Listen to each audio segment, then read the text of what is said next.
É a voz que eu dirijo a minha prece, e de manhã já me escutais. Desde cedo eu me preparo para vós e permaneço à vossa espera. Graça e paz, cara amiga, caro amigo que acompanha a nossa meditação sobre a Palavra de Deus no Santo Evangelho, cada dia da semana, a meditação sobre a Palavra de Deus que a liturgia nos oferece neste sábado, com o qual nós concluímos a 15ª semana do Tempo Comum. E hoje é uma coisa interessante, hoje é dia 16 de julho, e dia 16 de julho a igreja celebra uma memória muito especial, que é a memória de Nossa Senhora do Carmo, ou Nossa Senhora do Monte Carmelo, que é justamente aquela lembrança quando no século XII o fundador da Ordem dos Carmelitas, São Simão Stock, recebe o escapulário das mãos de Nossa Senhora. Você vê que o escapulário tem essa cor amarronzada, isso lembra uma espécie de avental, uma espécie de bata com a qual se revestem os carmelitas, que é uma roupa que lembra a roupa do trabalho.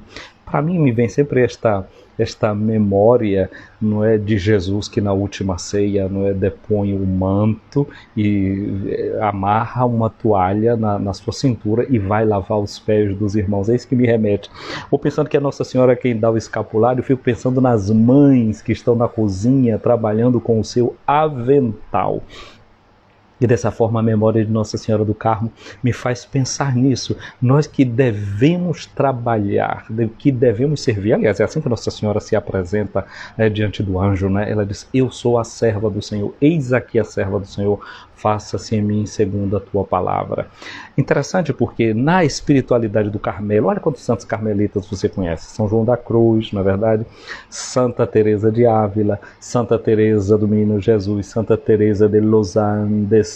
Todos estes santos e essas santas, o fundamental não era tanto assim a devoção ao escapulário, quase como que uma espécie de talismã que a gente use, mas era o grande valor que eles deram à meditação da palavra de Deus. Santa Teresa de Ávila é uma mestra da espiritualidade, São João da Cruz também. Pensa em Santa Teresinha do Menino Jesus, quando ela lê a carta aos Coríntios, né, que chega naquele capítulo que vai falar da igreja, não é, da igreja que ela percebe, não é, como aquela que tem um corpo, e que ela descobre que neste corpo da igreja há um coração, e dentro desse coração ela descobre a sua vocação é amar.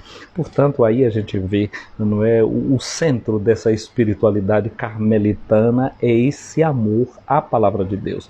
Não sei se você no Brasil já ouviu falar no Frei Carlos Mesters. Ele é um carmelita, e como ele difundiu o uso da Bíblia no Brasil. Ano passado nós comemorávamos 50 anos do mês da Bíblia.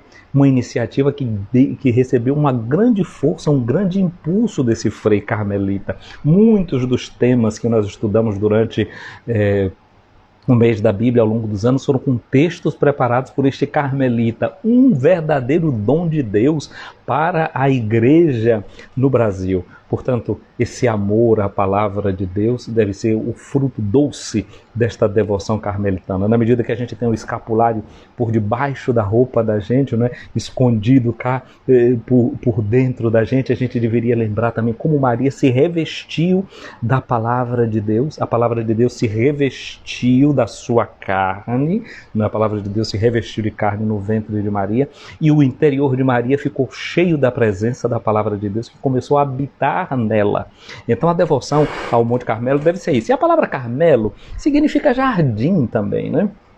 Então, a gente, na devoção do Carmelo, deve levar em consideração fazer do mundo um jardim. Você já ouviu aquela palavra, aquela frase de São Francisco, São Francisco Borja, São Francisco de Sales, né, padroeiro dos jornalistas, etc. Foi bispo aí na Suíça, viu, Odaléia?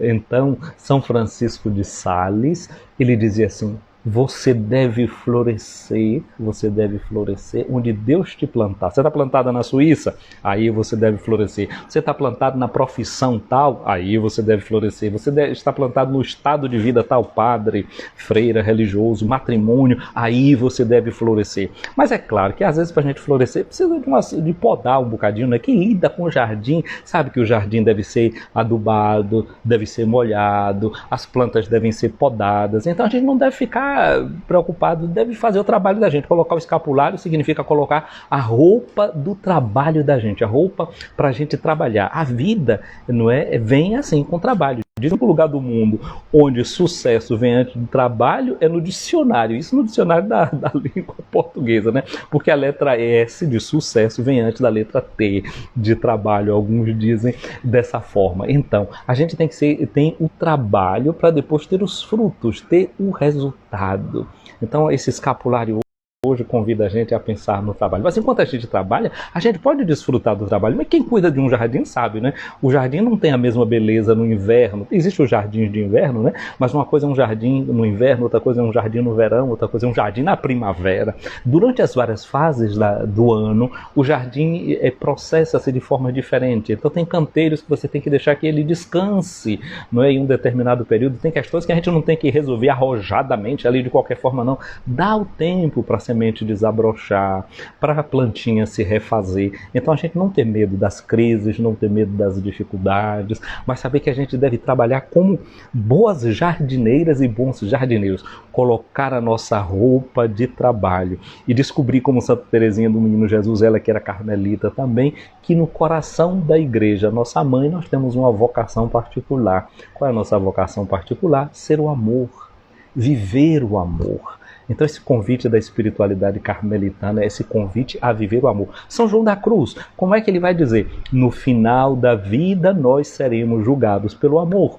Santa Teresa de Ávila diz uma coisa também muito interessante: a medida do amor é amar sem medida. Que isso é de Santo Agostinho, mas que também invade a espiritualidade carmelitana. Santa Teresa de Ávila toma isso e fala de uma forma muito forte. Teresa de Ávila que diz assim também, não é, para as suas co-irmãs: minhas irmãs, Deus a gente pode encontrar mesmo no meio das panelas, lá dentro da cozinha da gente, a gente vive a espiritualidade. Então a espiritualidade carmelitana, essa espiritualidade do trabalho, das coisas simples, de a gente encontrar Deus realmente em todos os lugares, que era um princípio também inaciano, né? Fim desse mês a gente vai celebrar no dia 31 Santo Inácio de Loyola. E Santo Inácio dizia que a gente deve buscar e encontrar Deus em todas as coisas em Deus. Então, no fundo, as várias espiritualidades, elas se encontram, elas se fundem, porque se encontram no infinito de Deus,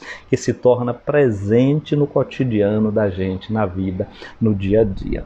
Portanto, hoje essa memória de Nossa Senhora do Carmo nos faz pensar nisso, né? Nesse Monte Belo, que é o Monte Carmelo.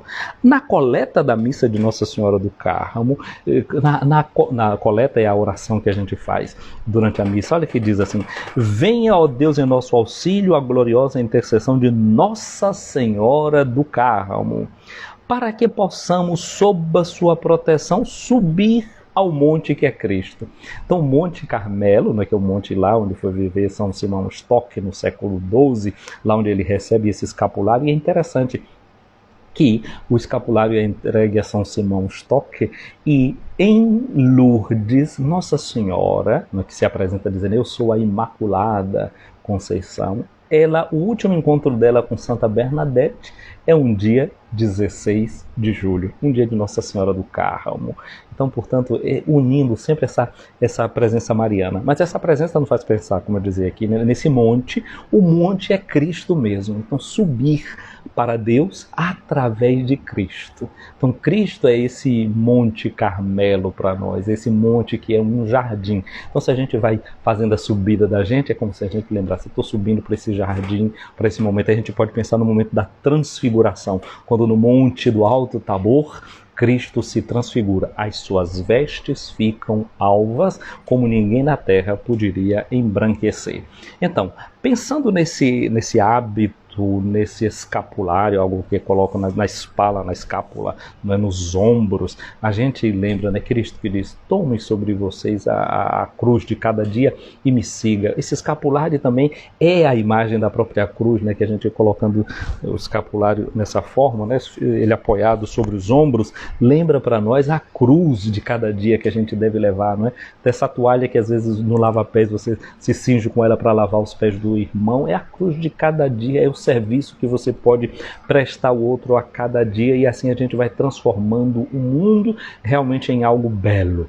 Não é essa beleza que pode salvar o mundo. Não é quem cuida de jardins, por exemplo, você vai cuidar de rosas, as rosas são lindas, são perfumadas, são cheirosas, são belas na sua cor. Tem rosa que quando eu vejo me dá vontade de comer. Mas as roseiras também têm os seus espinhos, e é preciso a gente ter cuidado, ter a delicadeza de como se aproximar de uma rosa, não é? Se a gente vai tirá-la daquele lugar, pedir a permissão lá à roseira para tirar aquele seu fruto, é com cuidado, porque a gente pode se ferir nos seus espinhos. A vida é assim, é feita das coisas belas, mas também tem as coisas mais difíceis que vão exigir de nós um cuidado, mas não é porque eu me firo ali num espinho de uma roseira que eu vou desprezar a roseira inteira, porque com os espinhos que ela também tem beleza. Né? Tem a flor, que encanta os olhos com seu colorido, tem o perfume que ela emana. Portanto, o convite a nós, eu acho que olhando para essa devoção a Nossa Senhora do Carmo, é olhando com essa atenção. Bom, mas isso eu estou falando a partir da ideia, não é? da festa. Agora olhemos para o texto litúrgico que a liturgia nos propõe no dia de hoje, que é o Evangelho de Mateus, no capítulo 12. Vamos continuar lendo o capítulo 12, que é o capítulo que a gente está lendo essa semana. Não é o capítulo previsto para esse sábado da 15ª semana, mas é o texto que é previsto para a memória. Nós vamos ler na próxima semana de novo esse texto, né? Na próxima terça-feira a gente vai se confrontar de novo com esse texto, mas eu gostaria de lê-lo hoje também, que mostra Jesus falando às multidões. Jesus está falando para as multidões e alguém chega para Jesus e diz isso. Diz para ele que a mãe dele e os irmãos estavam do lado de fora procurando falar com ele. Mas, gente, eu fico pensando, Jesus era um itinerante, rodava por um lado, para o outro. Eu fico pensando, alguém chega e diz para Jesus assim: olha, sua mãe está aí. Se fosse eu, o que é que eu ia fazer? Eu acho que imediatamente eu ia pedir a todo mundo: ó, gente, me desculpa aí, me dá um tempinho, mas a manhinha chegou aí. Tenho que ir lá falar. A véia veio de longe aqui, eu preciso lá dar o meu abraço, dar um cheiro nela. Quero falar com minha mãe. É bonito isso, é bom reagir desse jeito. Iria dar atenção à mãe. Mas aí poderia ser também que eu estivesse não dando atenção a essa nova realidade, que é a realidade das pessoas que estão ali escutando a palavra de Deus. Aqui Jesus já tinha louvado ao Pai, porque aquelas pessoas, os pequeninos e os simples, estavam escutando a palavra de Deus e o reino estava sendo revelado para elas. Então Jesus não deixou de priorizar essas pessoas. Agora vejam só, estes pequeninos e esses simples que estão escutando a palavra estão numa mesma sintonia que era aquela de Maria. Porque Maria mesmo diz, quando o anjo vem para ela, ele diz: eis a serva do Senhor. Quando ela chega na casa de Isabel, que vai cantar a alegria da sua gravidez, a alegria da gravidez de Isabel, ela diz assim: o Senhor fez em mim maravilhas, santo é o seu nome. O Senhor olhou para a pequenez da sua serva. Maria fica encantada porque Deus olha para a sua pequenez, porque ela é uma pequenina. Então, significa que agora a gente vê que existe uma mesma sintonia entre esses pequeninos que agora estão dando ouvido para Jesus e aquilo que Maria fez de uma forma secreta quando somente estava ela e o anjo. Não é? E quando o Verbo Jesus se fez carne, se revestiu com a carne de Maria dentro do seu ventre, ele disse para Deus: Senhor, meu Pai, não é? Eis que eu vim para fazer a tua vontade. E Maria disse para o anjo: faça-se em mim segundo a tua palavra. Então a gente vê que aquilo que estava acontecendo no coração de Maria, essa mesma vibração entre ela e o Verbo, estava igual ali, essa vibração de acolhida, de despojamento, de se fazer pequeno, estava acontecendo também agora aqui com a multidão que acolhia Jesus, que acolhia a palavra de Jesus. Ou seja, misticamente está acontecendo aquilo que aconteceu com Maria. E tem um dado, não é, que depois de 9 meses, Jesus não podia mais ficar no ventre de Maria. Tinha que nascer. Ele nasceu. Porém, Maria conservava a memória de todas essas coisas no seu coração. Ela nutria no seu coração como que é uma forma de ampliação dessa presença, desse efeito bom daquilo que foi o Verbo que chegou nela, que ela ouviu, que ela ouve. Então a gente vê que tem essa sintonia agora entre essas pessoas que estão de alguma forma se revestindo dessa palavra de Jesus, dessa presença de Jesus. Então Jesus aqui agora, ele não perde essa sintonia com essas pessoas, não é, porque ele diz, aquilo que aconteceu com minha mãe é justamente o que está acontecendo aqui agora. E veja como isso é tão certo, porque Jesus diz para quem disse para ele, não é, que a mãe estava lá fora. Olha, como Jesus não cria as divisões. Jesus não fica olhando quem está fora e quem está dentro. Jesus une as coisas. Aí Jesus faz esse gesto. Eu fico imaginando Jesus arrodeado de gente assim, de um lado e de outro. E Jesus diz para quem trouxe esse recado para ele, com a mão assim, mostrando as pessoas que estão ali do lado. Tenta entrar nessa cena, imagina essa cena e vê quando a mão de Jesus passa indicando você, que está ali escutando a palavra dele, né? Entra nessa cena, se vê dentro dessa cena, dentro desse conjunto, em algum cantinho. Ali naquele lugar tinha gente pobre, tinha gente simples, quem sabe tinha algum coxo, tinha algum aleijado, tinha algum cego, tinha algum surdo. Esse tipo de gente que era atraída, não é, para ouvir a voz de Jesus. Trabalhadores, pescadores, gente que trabalhava na roça. Essa gente estava ali, escutando Jesus. Tinha algum fariseu também, não é, que estava por ali. E olha que é preciso dizer uma coisa, o texto do Evangelho de hoje, de sábado, que é previsto para a liturgia, mostra uma coisa. Os fariseus tinham tomado a decisão de matar Jesus. Essa conversa chegou no ouvido de Nossa Senhora. Nossa Senhora chegou ali para ir ver o que estava acontecendo. Chegou ali para ver o que estava acontecendo. Quem é a mãe que não se abala em receber essa notícia dizendo assim, olha, estão querendo matar seu filho?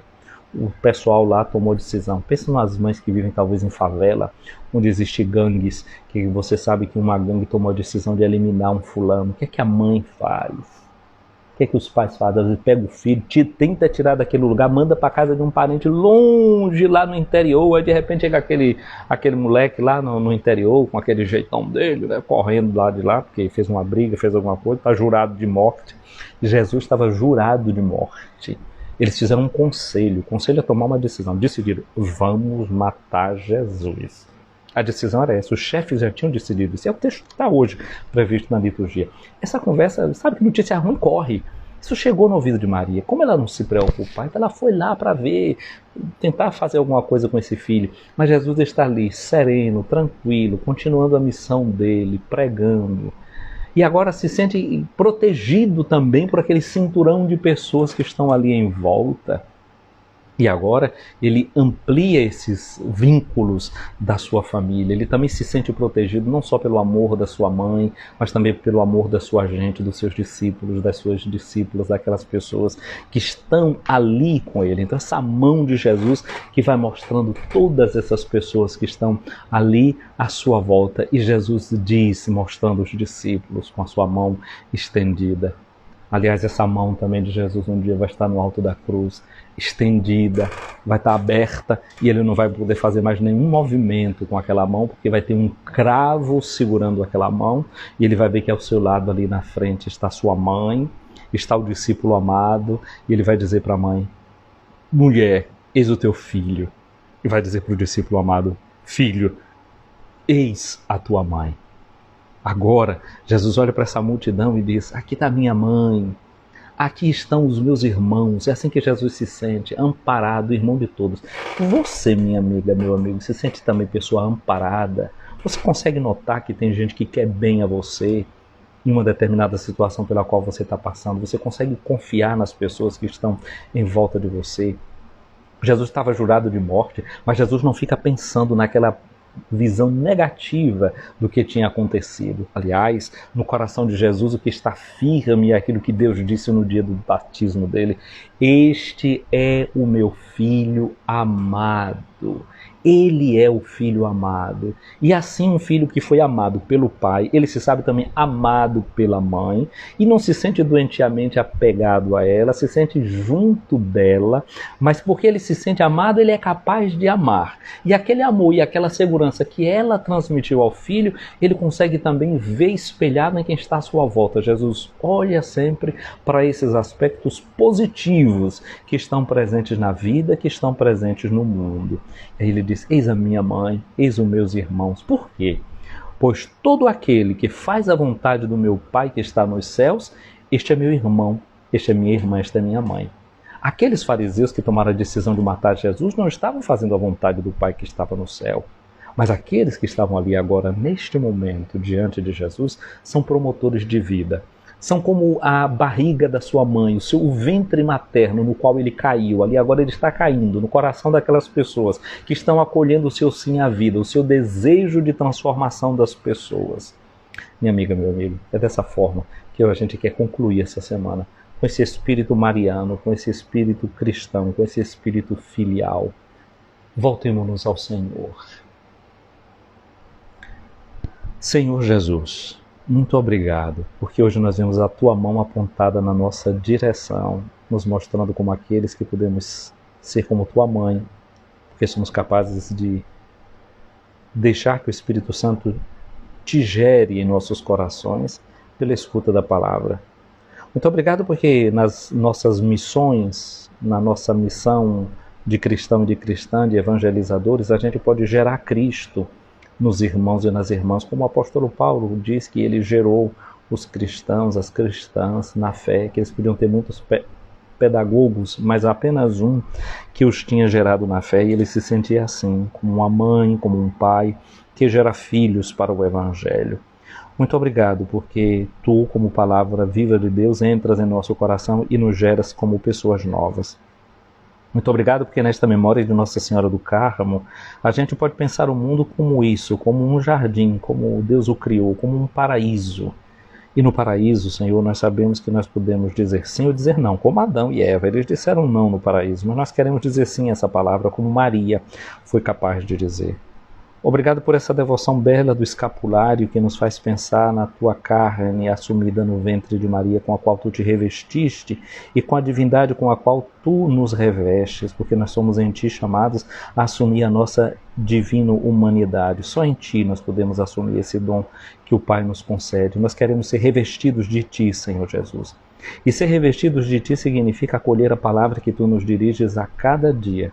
Ajuda-nos a viver dessa espiritualidade que no Carmelo se mostrou tão bela, que revestisse da Tua palavra, revestisse do amor, como nos revelou São João da Cruz, que no fim seremos julgados pelo amor, como nos revelou Santa Teresinha do Menino Jesus, que descobriu no coração da igreja sua mãe que a vocação sua era o amor, como nos diz Santa Teresa de Ávila, que a medida do amor é amar sem medida. Muito obrigado pelos muitos frutos, pelas muitas flores que o Carmelo foi produzindo no meio da nossa mãe, a igreja. Amém. Ouvi, Senhor, a minha oração, chegue a vós o meu clamor. Minha amiga, meu amigo, o Senhor esteja acima de ti para te proteger, à tua frente para te guiar, atrás de ti para te defender, do teu lado para te acompanhar, dentro de ti para te abençoar. Que a bênção de Deus Todo-Poderoso, o Pai, o Filho e o Espírito Santo desça sobre ti, minha amiga, meu amigo, e permaneça para sempre. Amém. Gente querida, um abraço grande para cada uma, para cada um de vocês que foi aqui acompanhando essa nossa live. Um abraço para Belzinho Medrado, um abraço para Leninha Novaes, um abraço para Nidio Gomes, para Genilza Lisboa, um abraço para Darcy Sampaio, para Sandra e para San Martins. Eu acho que é Sandra também, não é? Ou é Samantha, Samira, bom, vamos ver aqui pela foto, eu não consigo identificar. Tá bom, gente querida, eu vou salvar essa live aqui agora, e na medida que eu a salvo, eu digo para você, curta, comente, encaminhe, porque na medida que você faz isso, vai dando relevo, as lives vão ganhando lá a sua, uma espécie de projeção, outras pessoas são convidadas também a ver isso. Obrigado a você, que eu vi muita gente está indo curtir coisas minhas lá na minha página, Tua Palavra Luz no Meu Caminho. Se você está inscrito nessa minha página no Facebook, está seguindo essa, se não fez isso, vai e faz isso, não é? Me segue lá, comenta, etc, que essa página também divulga esses vídeos que a gente coloca aqui no meu perfil do Facebook, lá no meu canal do YouTube, Padre José Raimundo Escutando a Palavra. Obrigado a vocês que estão indo lá curtir coisas antigas. Eu vi que tem gente que está indo lá, já vídeos de 30 semanas, 40 semanas, tem gente indo lá curtindo. Faz isso, não tem problema nenhum não. Vai, faz o que você não fez ainda, você pode fazer agora. Eu te agradeço. Fica com Deus, feliz sábado e uma boa preparação já para a nossa Páscoa semanal. Amanhã é 16º domingo do tempo comum. Fiquem com Deus.